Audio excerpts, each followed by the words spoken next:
아멘. 3절 말씀 중반 이후에 보면은 고달픈 밤이 내게 작정되었구나 하는 말씀이 기록되어져 있습니다. 고달픈 밤이라. 저는 어제 성도들과 함께 잠시 성경 공부를 하는 중에도 이 의인이 당하는 고난, 참 이해하기 어려운 숙제죠. 의인이 겪어야 하는 이 고달픈 밤에 대해서 이야기를 잠시 나누었습니다. 욥기서를 보면서 욥은 아예 1장 1절에 그는 온전하고 정직하여 하나님을 경외하며 악에서 떠난 자더라. 정말 완전한 신앙인의 모습 아닙니까? 그런 그가 오늘 고백하는 겁니다. 고달픈 밤에 멈출 것 같지 않다는 것이죠. 물론 하나님의 입장에서 보면, 하나님의 관점에서 보면 그의 사람, 그가 자랑하는 욥은 반드시 이 고난의 시험을 이길 것을 알고 허락하신 고난이었습니다. 그런데 욥의 입장에서는 그 하나님의 생각을 읽을 수 없는 욥은, 지금 당하고 있는 욥은 그야말로 청천벽력 같은 일을 만나고 있습니다. 그저 한 단어로 고난이죠. 욥의 이야기뿐만이 아니라 우리들도 마찬가지 아닙니까? 우리들도 하나님 믿으면은 만사형통 생각하고 정말 믿는 차원을 넘어서 충성스럽게 봉사하며 주님께서 기뻐하는 사람이 한번 돼보겠다고 몸부림치는데 내 잘못도 아닌 어이없이 만나는 그러한 고난의 길, 그 고달픈 밤을 지나본 적은 없습니까? 아니 어쩌면은 우리 가운데 기도에 줄을 놓을 수 없는 그러한 사정들이 지금도 아마 우리를 둘러싸고 있을 줄로 압니다. 우리가 판단하는, 우리가 생각하는 그 의인이라고 하는 기준은 참 모호합니다. 그런데 성경에서 말하는 하나님을 경외하고 악에서 떠난 그러한 온전한 자, 하나님이 자랑할 만한 그러한 사람의 고난은 도대체 어떻게 이해를 해야 됩니까? 저는 이런 말씀을 매일매일 묵상하는 것이 얼마나 큰 축복인지 몰라요. 오늘 제가 하나님께서 저에게 허락하신 그 이해의 마음을 함께 나눌 수 있어서 참 감사합니다. 오늘 이 본문 말씀에 몇 가지를 한번 같이 생각해 보면서 같은 이해의 차원을 넘어서 믿음의 자리로 나아갈 수 있기를 바랍니다. 먼저 욥뿐만이 아니라 우리뿐만이 아니라 우리 다음 세대 모든 인생, 이 땅에 태어나고 이 땅에 살아가고 이 땅에서 죽어갈 모든 인생은 고난을 당한다는 것이 하나님의 정하신 이 땅의 이치입니다. 오늘 본문 1절 말씀에 보면은 인생에게 힘든 노동이 있지 않겠느냐, 이건 반문인데요. 있다라는 거거든요. 있다. 분명히 있다. 이거는 의문사가 아니에요. 그냥 확정이에요. 있지 않냐? 내가 너를 사랑하는 걸 알지 못하니? 이거는 너 모르겠냐? 내가 너를 사랑한다는 확증이죠. 인생에게는 힘든 노동 같은 삶이 있다는 것을 말하고 있습니다. 욥이 아니라, 우리가 아니라 인생에게는 그런 노동이 있다는 거예요. 1절 말씀에 보면은 종은 저녁을 몹시 바라고 있다라고 말합니다. 왜 종이 저녁을 바랄까요? 낮에 노동과 고난이 너무나 힘들기 때문에, 해지고 나서 더 이상 일할 수 없는 그 쉼의 시간이 너무나 그립기 때문에 바라고 또 바라는 겁니다. 3절 말씀에 보면은 이러한 것들은 작정된 고달픈 밤이라 이렇게 표현을 했습니다. 작정된 고달픈 밤이라는 겁니다. 인생지사 생로병사라고 했습니다. 태어나고 늙고 죽음 가운데 병고의 과정을 겪게 되는 것입니다. 과학이 발달해서 모든 것이 편리해졌지만은 그러나 과학으로 인하여서 끔찍한 사고들은 더 일어납니다.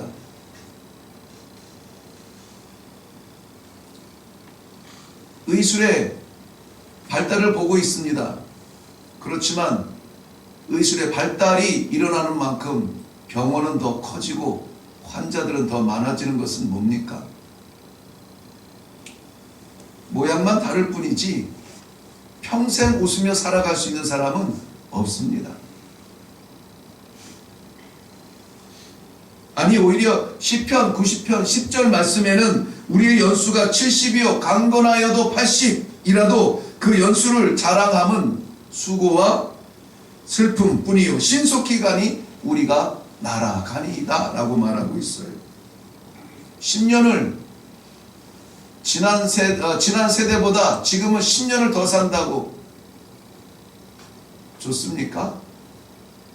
그 10년의 세월 동안 슬픔과 고난이 더해질 것 생각하지 않습니까? 저는 100세를 살고 120세의 세대가 온다는 것이 그렇게 기다려지지는 않습니다.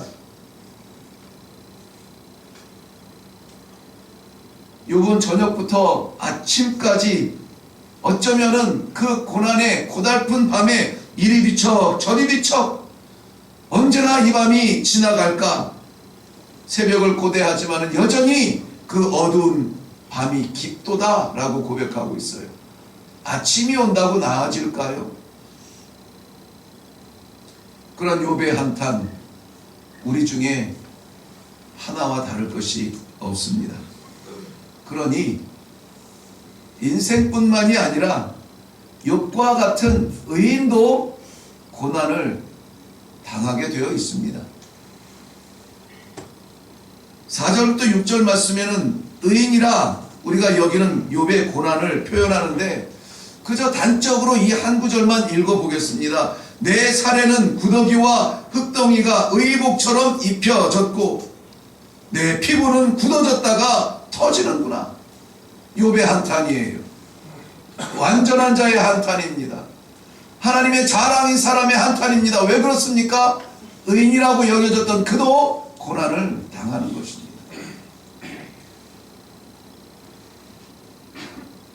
아브라함은 하나님의 말씀을 따라서 75세 이제는 정착하고 안녕을 구할 나이에 순종하여 일어나서 내려간 땅이 가나안이었습니다. 그런데 기다린 것은 가뭄, 기근이었습니다.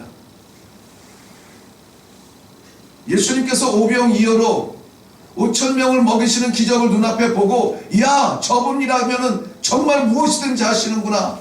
예수님께서 먼저 배를 타고 건너가라. 예 그렇게 하죠. 예수님 말씀 순종해서 배를 훌쩍 올라타고 떠났더니 뭡니까? 풍랑을 만납니다.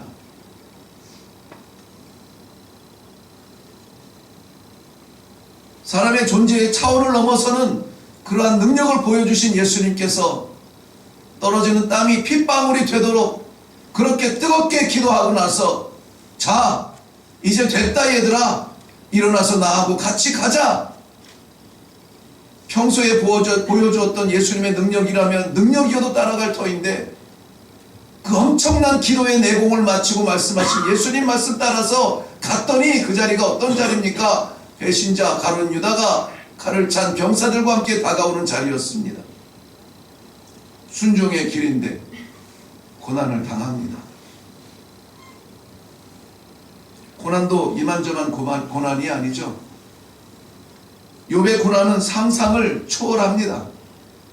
이미도 우리가 몇 번 대뇌였듯이 모든 재산이 순간에 날아가고 모든 자녀가 순간에 다 죽게 되고 아내는 불신하며 하나님을 저주하고 죽으라 말하고 몸은 무너져 버리고 친구들은 찾아와서 책망하고 아무도 이해해 주지 않고 아무것도 남지 않은 그 허탈한 자리 온전한 자 욥이 처한 자리였습니다.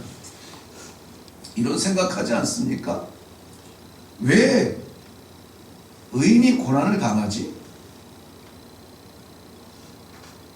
저는 이런 생각을 해보았습니다. 왜 의인은 고난을 당하지 않아야 되지? 왜냐하면 고난은 결과가 아니라 과정이라는 것을 알기 때문입니다. 고난이 결과라면 의인은 고난당해서는 안 됩니다. 우리 가운데 아무도 아픔 가지고 하나님 앞에 기도하러 올라와서는 안 됩니다. 그렇지만 의인은 고난을 이렇게 대처합니다. 저를 한번 따라서 해볼까요? 그가 나를 단련하신 후에는 내가 정금같이 나아오리이다. 아멘. 내가 정금같이 나아오리이다. 이게 결과예요. 이게 하나님의 끝이에요. 내가 정금같이 나아오리이다. 이해할 수 없는 고난을 만났을 때에 그 고통의 깊은 밤이 끝도 없는 것 같으나 우리의 눈에는 안 보이는 끝이 하나님의 작정에는 되어 있어요. 어떻게 됩니까? 정금같이 우리를 골라낼 거예요. 좋을 때는 아버지 아버지, 아플 때는 왜 그러세요? 손가락질 드는, 손가락질 하는 성도인지 세상인지 구별이 애매모호한 이 세상에서 하나님만 바라보는 정금 같은 신앙을 하나님께서 뽑아내실 그날이 결론의 날이라는 것입니다. 의인이어서 고난이 없는 것이 아니라 의인은 고난을 이기는 사람들입니다. 이기고 나서 정금같이 나아오는 사람들이 우리가 생각하는 의인이에요. 우리가 생각하는 참 성도인 것입니다. 이 땅에서 아무 염려 없이 살아가는 것이 하나님의 축복이라면 몰몬교가 이야기하는 지상낙원, 하나님의 사람들만 살아가는 이 땅의 새로운 세계 다를 바가 없습니다. 그러나 내가 아파봐야 이웃의 아픔이 무엇인지 알아요.